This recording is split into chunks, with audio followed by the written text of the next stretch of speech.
이 땅에 오신 예수 그리스도의 그 핵심 사역은 하나님 나라를 전하시고 말씀을 가르치시고 병자를 치유하는 사역이 예수님의 주된 사역이었습니다. 7장의 말씀을 보게 되면 예수님의 그 주된 사역이 등장하고 있고, 첫 번째는 전통에 관한 문제로 예수님과 종교 지도자들 간의 대립입니다. 종교 지도자들은 자신들의 전통에 의해서 손을 씻지 않고 음식을 먹는 것은 정결법에 어긋난다고 생각하고 있었습니다. 그런데 그들이 기가 막힌 현장을 바라보게 됩니다. 그들이 목격한 현장은 예수님의 제자라고 하는 그 사람들이 손을 씻지 않고, 다시 말하면 부정한 손으로, 더러운 손으로 음식을 먹는 그 광경을 그들이 목격하게 되었다라는 사실입니다. 그들의 사고로 절대로 이해할 수 없는 행동을 예수님의 제자들이 서슴없이 하고 있는 모습을 바라보았다라는 거죠. 그래서 그들은 예수님께 강한 불만을 표시하며, 어떻게 당신의 제자들은 그 더러운 손으로 음식을 먹을 수 있냐고 예수님께 강하게 불만을 표시하며 질문을 했던 것입니다. 그런데 오히려 예수님은 그들에게 사람의 계명을 지키지 않고, 그들에게 사람의 계명을 지키려고 하나님의 계명을 지키지 않는다고 오히려 그들을 책망하고 있습니다. 무릇 사람을 더럽게 하는 것은 외부에 있는 것이 아니라 사람의 몸에서 나오는 것이 사람을 더럽게 한다고 책망하고 있었습니다. 예수님의 사역이 종교 지도자들과 마찰로 지체되는 것처럼 보여지기도 합니다. 이 마찰로 인해서 예수님의 사역에 동력을 잃을 수도 있는 상황이었지만, 예수님은 그 상황을 전혀 기억하지 않으시고 자신의 그 길을 묵묵히 걸어가십니다. 두 번째로 예수님은 두로로 가셔서 한 여인을 만나게 됩니다. 그 여인은 바로 수로보닉의 여인입니다. 수로보닉이라는 표현은 예수님께서 유대 지역이 아닌 이방인들이 거주하는 지역을 가셨다라는 것을 말씀하고 있습니다. 그리고 예수님 당시 유대인들은 이방인을 부정하다고 생각했습니다. 왜냐하면 이방인들은 우상의 제물을 먹기도 하고 부정한 물건으로 인해서 부정하게 될 수도 있는 상황이기 때문에 되도록이면 유대인들은 그들과 교류를 하지 않았고, 그들의 지역을 방문하는 것을 굉장히 꺼려했습니다. 그런데 예수님은 친히 이방인들이 거주하는 그곳으로 가셔서 그곳에서 한 여인의 딸을 치료해 주시는 장면을 우리가 지난번에 살펴보았는데요. 그 여인의 치료 과정을 보면 예수님은 참으로 사랑이 많으신지 의구심을 갖게 합니다. 왜냐하면 여인은 간절하게 예수님 앞에 무릎을 꿇고 나아가지만, 예수님은 그 여인의 그 간곡한 부탁에도 불구하고 거절을 하고 있기 때문입니다. 오히려 하나님의 구원의 계획에 있어서 유대인이 먼저이고 이방인은 그 다음이라고 말씀하고 있기 때문이죠. 예수님의 이러한 행동에도 불구하고 그 여인은 포기할까요? 포기하지 않았습니다. 예수님께 더 간절히 호소했습니다. 예수님만이 자신의 딸을 고칠 수 있었기 때문에 그 여인은 예수님 앞에 무릎 꿇고 더 간절히 나아갔던 것입니다. 그리고 예수님은 이 여인의 믿음을 보고 그녀의 딸을 고쳐 주셨습니다. 유대인들이 경멸하는 이방인이었지만 이 여인은 예수님을 메시아로 인정하며 믿음으로 나아갔던 그녀를 통해서 우리가 어떻게 예수님을 믿고 신뢰해야 하는지를 보여주고 있습니다. 1절의 말씀을 보게 되면 예수님께서 다시 두루 지방에서 나와 시돈을 지나고 데가볼리 지방을 통과하여 갈릴리 호수에 이르매, 예수님은 지금 두루와 시돈을 지나 데가볼리를 통과하여 갈릴리 호수에 이르셨는데, 두루와 시돈은 대해, 즉 지중해에 있는 도시입니다. 그리고 예수님은 이곳을 지나서 데가볼리를 지나 갈릴리 호수에 도착했다고 성경은 우리에게 가르쳐주고 있습니다. 우리가 흔히 갈릴리라고 하면 예수님께서 유대 지역으로 오셨나, 이렇게 생각할 수도 있습니다. 그런데 예수님께서 도착하신 갈릴리는 동쪽 갈릴리입니다. 그 당시 갈릴리 바다를 중심으로 서쪽은 유대인들이 거주하는 지역을 가리키고 있었고, 동쪽 갈릴리는 이방인들이 거주하는 지역을 가리키고 있었습니다. 그러니까 지금 예수님께서 갈릴리는 갈릴리인데 계신 곳은 이방인들이 거주하는 그 지역에 오셨다라는 사실입니다. 더 쉽게 설명하면 갈릴리를 봉동이라고 하고 두로와 시돈을 군산이라고 한다면, 군산에서 군장 산업도를 타고 봉동으로 직접 오면 되는데, 예수님은 군산에서 익산을 거쳐 소양으로 그리고 용진을 통과하여 바로 이곳 봉동으로 왔다라는 사실입니다. 왜 예수님께서 돌아오셨는지 성경이 구체적으로 언급을 하고 있지는 않지만, 그럼에도 불구하고 복음서 기자는 오늘 말씀을 통해서 구약에서 예언된 메시아의 시대가 도래했고 하나님의 나라가 시작이 되었음을, 그리고 하나님의 통치는 모든 지역에 모든 사람에게 임하게 된다라는 것을 이 사건을 통해서 우리에게 보여주고 있습니다.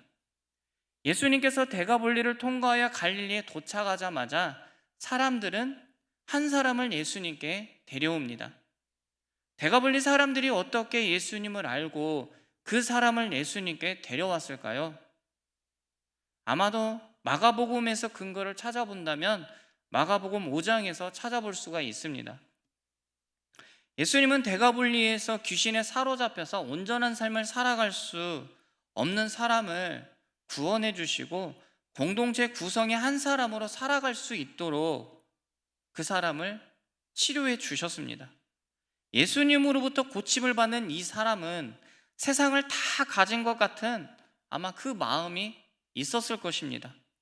귀신에 사로잡혀서 식구들과 공동체에서 함께 살아갈 수는 없었지만 예수님께 고침을 받고 온전히 삶을 살아갈 수 있는 이 사람은 이 기쁨과 그 감격을 많은 사람들에게 널리 전파했다고 성경은 우리에게 가르쳐주고 있습니다. 그렇기 때문에 32절에 등장하는 사람들은 이전에 예수님께 고침을 받은 사람으로부터 기쁜 소식을 듣고 예수 그리스도가 어떠한 분이신 줄을 알았기 때문에 사람들은 그 사람을 예수님께 데려왔습니다. 왜냐하면 예수님만이 그 사람을 온전하게 치료하실 수 있기 때문이죠. 사람들이 예수님께 데려온 사람이 누구입니까? 32절입니다. 우리 32절 말씀을 다 함께 읽겠습니다. 시작.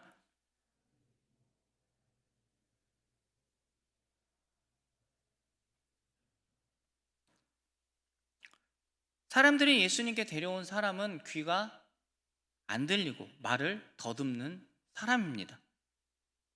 여기에서 조금의 힌트가 있습니다. 예수님은 지금 유대 지역이 아닌 이방인들이 거주하는 지역에서 자신의 사역의 활동을 하고 있습니다. 다시 32절의 말씀을 보시기 바랍니다. 예수님 앞에 있는 사람은 귀가 안 들리고 말을 더듬는 사람입니다. 말을 더듬는 자라는 이 단어는 헬라어로 모길라로스인데, 이 단어는 모기스와 랄레오라는 단어에서 파생된 단어입니다. 모기스는 가까스로라는 단어의 의미를 가지고 있고, 랄레오는 이야기하다, 말하다 라는 의미를 가지고 있습니다. 즉 이 모길라로스라는 의미는 가까스로 어렵게 말하는 사람입니다. 그러니까 지금 예수님 앞에 서 있는 이 사람은 말을 하는 데 있어서 장애가 있는 사람입니다. 그리고 이 단어는 신약 성경에 오직 이 32절에만 등장하고 있습니다. 그런데 헬라어로 쓰여진 70인경의 성경을 보면 이 단어가 구약에서 사용이 되어졌습니다. 이사야 35장 5절과 6절의 말씀입니다. 우리 다 함께 읽겠습니다. 시작. 그때에 맹인의 눈이 밝을 것이며 못 듣는 사람의 귀가 열릴 것이며 그때에 저는 자는 사슴같이 들 것이며 말 못하는 자의 혀는 노래하리니 이는 광야에서 물이 솟겠고 사막에서 시내가 흐를 것임이라. 선지자는 종말의 때인 메시아 시대가 도래하면 맹인의 눈이 치료가 되고 듣지 못하는 사람이 듣게 되고 모든 것들이 회복되는 그 현상이 일어나게 된다는 것을 말씀해 주고 있습니다. 그러므로 지금 예수님께서 귀가 안 들리고 말이 어눌한 사람의 치료를 통해서 이방인들이 거주하는 그곳에서도 하나님의 나라가 임하게 되었고 하나님의 통치가 임하게 되었다는 것을 지금 보여주고 있는 것입니다. 예수님은 하나님의 나라가 이스라엘에만 국한되는 것이 아니라 두로와 시돈, 이방인들이 거주하는 지역에도 하나님의 나라가, 하나님의 통치가, 하나님의 다스림이 시작되었음을 보여주고 있다라는 사실입니다.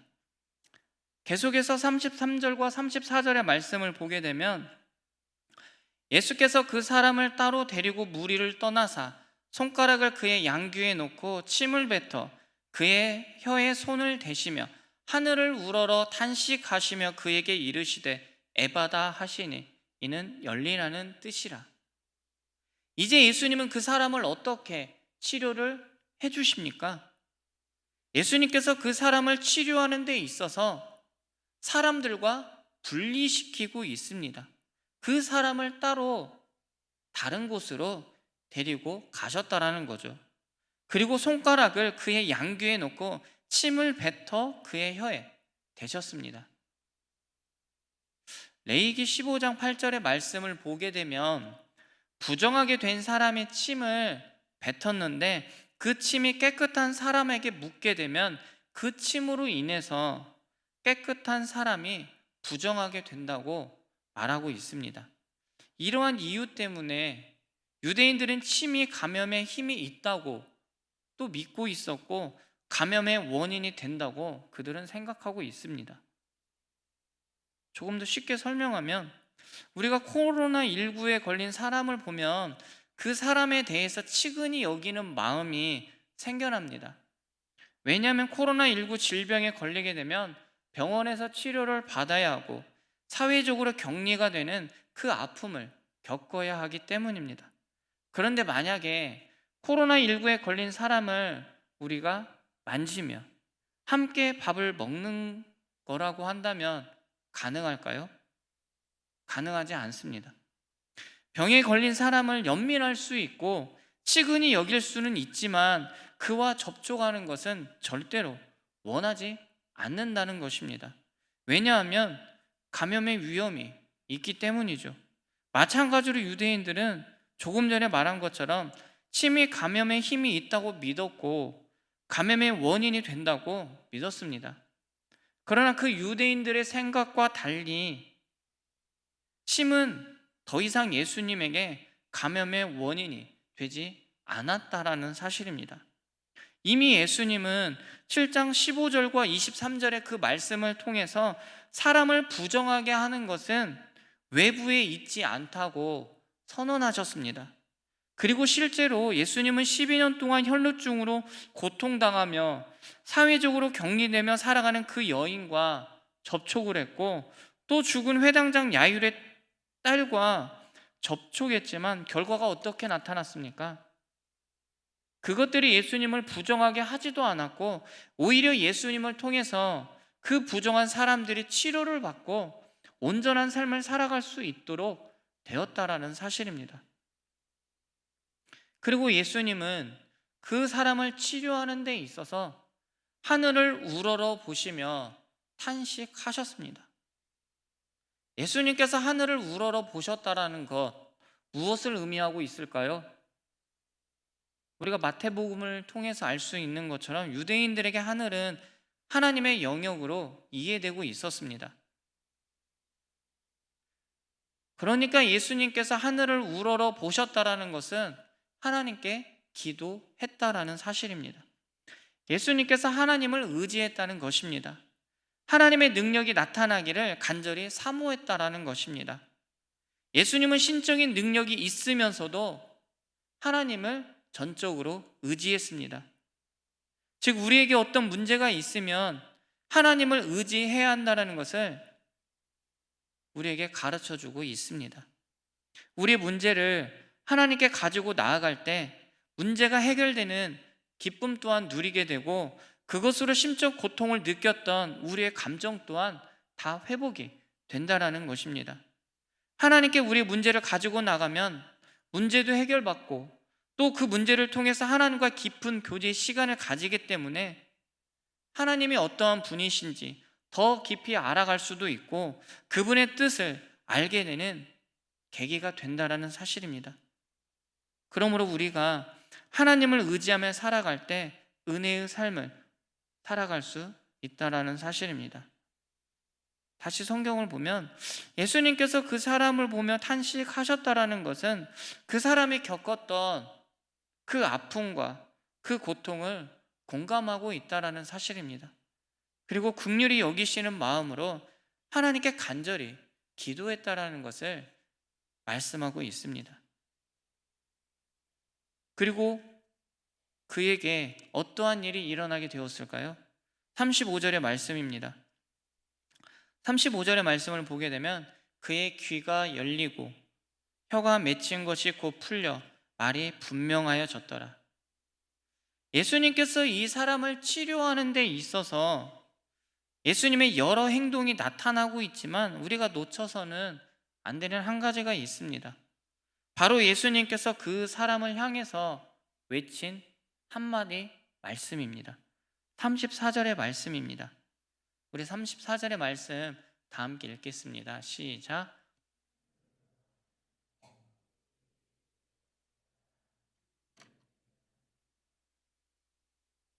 예수님께서 그 사람을 향해서 외친 그 말씀은 그에게 이르시되 에바다. 여기에서 에바다는 신적 수동태로 열리다는 의미입니다. 다시 말해서 하나님께서 닫혀 있는 것을 열어주실 때만 그것이 가능하다는 사실입니다. 우리가 아무리 굉장한 힘을 가지고 있다고 할지라도 우리의 힘으로 할 수 없다라는 것입니다. 하나님께서 열어주실 때까지 기다려야 한다는 것입니다. 그 상황이 몹시 힘들고 어렵고 답답해도 기다려야 한다는 것입니다. 귀가 안 들리고 말이 어눌한 사람, 아마 자신의 병을 고치기 위해서 모든 방법을 다 해보았을 것입니다. 고칠 수만 있다면 좋은 약도 먹어보았을 것이고 좋은 음식도 먹어보고 무엇이든지 아마 닥치는 대로 다 해보았을 것입니다. 그런데 자신의 상황은 나아지지 않았다는 사실이죠. 다시 말하면 자신이 모든 방법을 동원해도 안 되는 건 그 사람의 입장에서 본다면 안 되는 것이었습니다. 그러나 이 사람이 메시아이신 예수 그리스도 앞에 나아갔을 때 예수님의 그 신적 능력으로 들리지 않았던 말이 들리게 되었고 말할 수 있게 되었다고 성경은 우리에게 가르쳐주고 있습니다. 그리고 그러한 그 모든 것들을 바라봤던 그 광경을 어떻게 설명하고 있습니까? 37절의 말씀입니다. 사람들이 심히 놀라 이르되 그가 모든 것을 잘 하였도다. 못 듣는 사람도 듣게 하고 말 못하는 사람도 말하게 한다 하니라. 복음서 기자는 마지막을 장식하면서 예수님께서 그 사람을 고치신 사건을 목격한 그 사람들의 반응을 우리에게 보여주고 있습니다. 그리고 그 사람들의 반응은 그가 다 잘 하였도다. 그가 다 잘 하였도다 라는 이 말씀을 신학자들의 해석에 따르면 이 말은 하나님의 창조사역, 즉 창세기 1장 31절에 나타나고 있는 말씀인 하나님은 창조된 모든 것을 보시고 심히 좋았다 라고 이렇게 말씀하셨습니다. 그러니까 예수님의 병 고치는 그 일을 목격한 이들이 예수님의 그 사역을 보면서 누구와 연관지어 생각하고 있습니까? 이 세상을 창조하신 하나님과 예수님이 동등한 분이심을 그들은 고백하고 있다라는 사실입니다. 그래서 끝을 듣지 못하는 사람도 듣게 하시고 말 못하는 사람도 말하게 하시는, 그렇습니다. 이 사건을 통해서 이 땅에 오신 예수 그리스도는 하나님의 아들이 되시고 약속된 메시아임을 유대인들이 살고 있는 지역이 아닌 이방인 지역에서 나타내주고 있다라는 사실입니다. 그리고 그 예수 그리스도로 말미암아 모든 것들이 회복이 된다라는 것을 또한 말씀해 주고 있습니다. 예수님으로부터 시작된 그 하나님의 나라는 이미 시작이 되었지만 아직 완성이 되지는 않았습니다. 우리는 하나님의 자녀로서 그 나라 백성으로 살아가면서 하나님의 뜻이 이 땅에 이루어지는 그 일에 우리의 삶을 드리는 저와 여러분의 삶이 되길 주님의 이름으로 축복합니다.